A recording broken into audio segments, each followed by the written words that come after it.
Hey guys, thank you for joining me today on Godspot. I want to talk to you about living a life free of regret. It says in Mark 14:72, and a second time the rooster crowed. Then Peter called to mind the word that Jesus had said to him, before the rooster crows twice, you'll deny me 3 times. And when he thought about it, he wept. Now Peter is experiencing regret. Now fortunately for him, it wasn't the end, and neither is it for you. Now regret is one of those words we throw around a lot, usually in regards to trivial matters and things that happen. But there's a lot more to regret than first may appear. Regret is something that I think most of us struggle in one area or one degree or another. Now regret is often a combination of feelings. It's something that leaves us feeling empty and upset, or angry and frustrated, or simply just disappointed, and other times even resentful. Regret is about wishing you'd done something differently. And a lot of us experience that in our friendships, our jobs, our relationships at some point or another. Now there's 2 types of regrets I want to talk to you about: regretting the things we've done and regretting the things we haven't done. And moving on from that feeling, regret is not something that can happen overnight.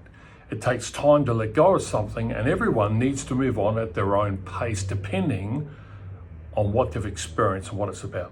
So let's firstly talk about how can you move on from past regrets. Well, firstly, be realistic about the damage. Now, you might be the kind of person who worries a lot about other people's feelings. And while compassion is great, it can make you feel overly responsible for how other people feel. And it can cause you to blow things right out of proportion. I mean, what started as a small situation by morning becomes this huge thing. Be realistic about the damage.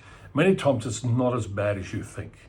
Number 2, let yourself be at peace. Remember, you've made decisions at that time for a reason, whatever it is.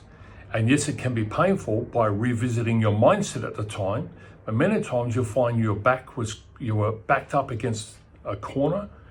You felt like you had no way out, and you made a decision, and now you regret it.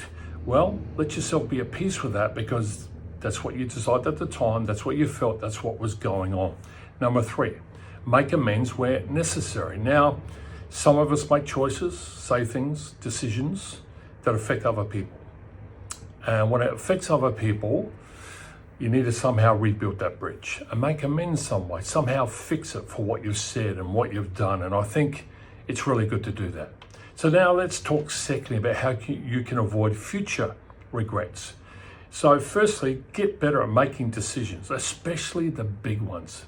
In order to avoid the feeling of regret, it's really good to get as much information as you can to make an informed decision. Get all the facts, get all the information, put it on the table, and then when you're ready, look at it with fresh eyes, with fresh emotions, and then make a decision. And often if you do that, you can avoid regret. Number 2, see the positives and the lessons that come from your disappointments.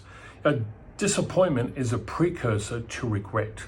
And when we focus our minds on something that disappoints us for long enough, we harden it and turn it into a regret, which is why addressing your disappointment straight away can help you live free from regret.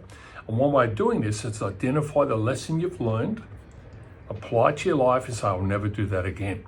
Number 3, remedy the situation sooner than later. I talked firstly about regrets of the past, about making amends, and now I'm talking even with a future regret. To avoid future regrets, remedy the situation sooner rather than later. We've spoken about this, but taking action as soon as possible is the key to preventing from turning a short-term pain into a long-term regret. Finally, number 4, consider how much influence you really had over that given situation. Now, some regrets involved something entirely of our own making, but others we have far less control over. It could be to do with your job, where you get laid off, it has to do with the economy. It could be to do with someone's friendship, someone has a sort of spits a dummy with you, gets angry at you, and it might not really be anything you've done, it's something that they're going through in their lives. And so there's a lot of uncontrollables around us, and we need to understand that. We need to look at the situation and understand there are some things we just can't control. There are controllables, uncontrollables, prepare for both of them. And whatever you do, don't take responsibility or feel regret for something you had no or little control over. I hope this helps you today. And I want to really encourage you. You can get past your regrets. It's not the last chapter in your life or the full stop of the sentence. There's a new chapter. There's a new sentence waiting for you to write. Hope this helps you. Hit the like button, share it with someone else. Thanks for listening.